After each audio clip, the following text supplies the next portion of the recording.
Começa agora. Diário Econômico Original. Uma parceria entre o Banco Original e o Canal Rural, com uma análise das principais informações que impactam os mercados, a economia global e do Brasil. Apresentação Marco Caruso. Bom dia. Hoje é dia 16 de dezembro de 2022 e esse é o seu Diário Econômico Original. Quinta teve uma dinâmica bem interessante nos preços dos ativos aqui no Brasil versus o mundo. Enquanto o dólar ganhava de todo mundo, as ações globais e as commodities caíam, o real, o Ibovespa e principalmente a nossa renda fixa tinham um bom desempenho relativo. Lá fora a turma resolveu responder aos aumentos nas taxas de juros dos bancos centrais. Fed anteontem, Banco Central Europeu e inglês ontem. Todos reduziram o ritmo de subida das taxas para meio ponto percentual, mas os investidores sentiram mesmo foram os comentários do BCE de que a inflação continua muito alta e que as taxas continuariam a subir por um período de tempo. E aí o SP 500 caiu mais de 2%, Nasdaq quase 3% para trás, assim como o Stoxx 600, a bolsa lá europeia. O Ibovespa fechou quase estável, que no relativo é positivo, e o pré-fixado para janeiro 25 reduziu 25 pontos as suas taxas, melhorando, né? Esse respiro dos mercados brasileiros, mesmo com o mundo não ajudando, vem das dificuldades de aprovação na Câmara da PEC da transição e da resistência no Senado pelas alterações na lei das estatais. A gente já sabe que o mercado não estava gostando do que via na PEC, muito menos nas mudanças nas estatais. Esse último caso repercutiu muito mal no noticiário. Segundo um levantamento do Valor, por exemplo, a flexibilização que eles estavam tentando facilitaria a negociação de quase 600 cargos nas estatais com os partidos.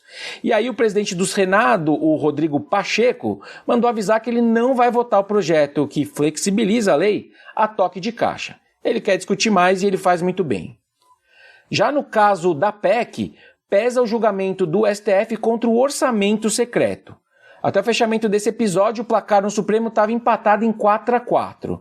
De qualquer forma, diz o noticiário que a votação da emenda, da PEC, já deve ficar só para a próxima semana na Câmara.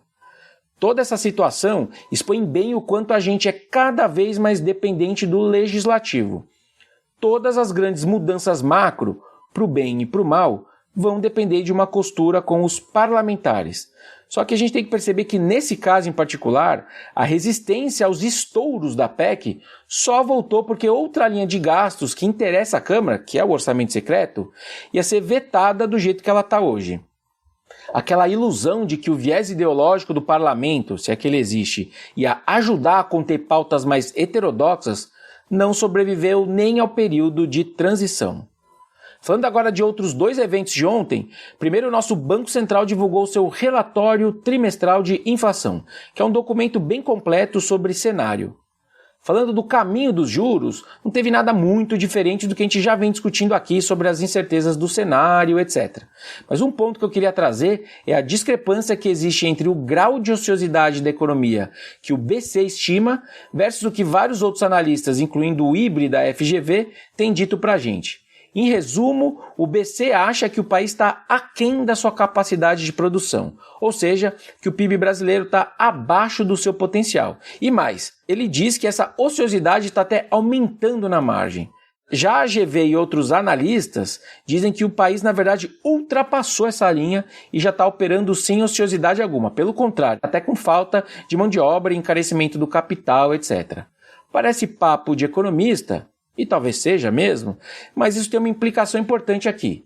Se o BC tiver certo, a inflação teria que ceder mais ainda. Se a GV e o resto da turma tiver certa, essa desinflação vai ser mais lenta, principalmente naqueles núcleos mais ligados à economia doméstica, como é o caso dos preços de serviços. E aí isso obviamente pode ditar a capacidade do BC de cortar juros no ano que vem. Veremos. E para acabar, eu não comentei ontem os últimos dados da China de atividade, referentes a novembro. A desaceleração generalizada da atividade chinesa foi pior do que o esperado e provavelmente em resposta ao rápido aumento nos casos de Covid-19 que a gente viu naquele período. O mercado imobiliário e a demanda enfraquecida do consumidor chinês vão precisar de mais tempo para se recuperar totalmente.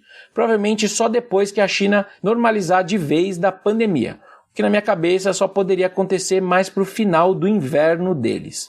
Uma recuperação mais forte está prevista mais para o segundo tri do ano que vem em diante, seja pela flexibilização da política de Covid-0, que acho que vai ganhar força a partir daqui, já tem ganhado força, seja pelos suportes que o governo tem dado à atividade, incluindo para o setor imobiliário, cortando juros, aumentando o crédito, etc. Aliás, a China deve ser um dos poucos países a crescer mais o seu PIB em 23 do que em 22. Por hoje é isso, turma. Bom dia, bons negócios e sorte sempre. Você ouviu Diário Econômico Original, uma parceria entre o Banco Original e o Canal Rural, com uma análise das principais informações que impactam os mercados, a economia global e do Brasil. De segunda a sexta, às 6 da manhã, no Spotify e YouTube.